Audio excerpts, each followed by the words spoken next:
Hammer time. 7:51. I was waiting for that. Wait for the drop. It's time for Thor to lay down some hammers on the brand new Transformer movies.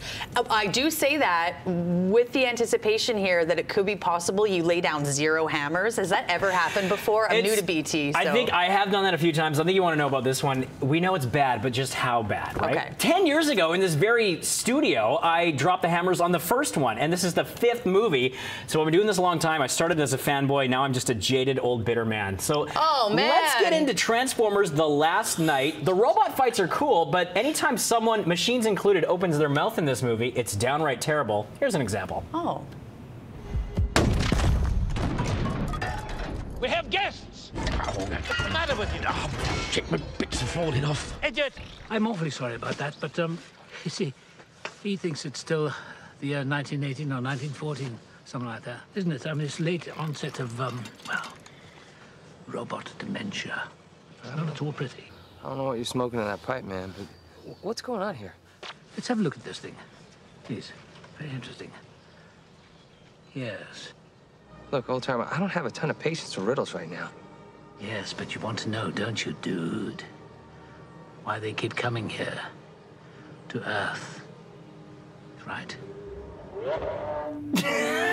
So you're sitting here. What I'm watching. You're sitting here laughing, but I don't think it's because it's supposed to be funny. Not supposed to be a humorous scene. That's Mark Wahlberg reprising his role from 2014's Age of Extinction, and Oscar winner Anthony Hopkins saying dude. Now, okay, you saw the robot there. Did he say dude? Yeah, you saw the robot there kind of making that little crazy gesture.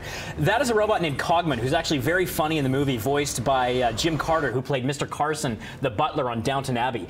That's an original character. I thought that was kind of cool. The robot fights are decent. The visual and special effects are outstanding once again in this movie, and I found the action actually surprisingly easy to follow because Bay did a lot of slow-mo in this one. Michael Bay, the director, he brings the Bayhem. And although it was a bit gratuitous, the action was easier to follow in this one than the previous ones, but you saw an example there of the dialogue. It's so hackneyed and forgettable that the script is just awful, and it's got this incomprehensible plot. It's the second shortest of them in terms of runtime, but it's still 2.5 hours, so it's a punishing, soul-crushing endurance test at the movies, I have to say. So it is quite possible then that they cut out some of the worst dialogue. Just take out the talking and you're left with a decent movie here, but fans are probably going to enjoy it because it does offer a lot of service. It looks great. I mean, the Were you effects just paid to say that? and the sequences are dazzling. No, I mean, look at it. There is a lot of impressive work visually here, but you're just left with this kind of candy shell with nothing on in the interior. So how many hammers, yeah, Thor? this is very disappointing for me once again, and I've become a bitter, jaded critic of these movies. And this is just more of the same. I'm going to go 2 out of 5 for the latest Transformers. All right, 2 out of 5 hammers for Transformers, the new movie. Check it out this weekend, or not. Or not.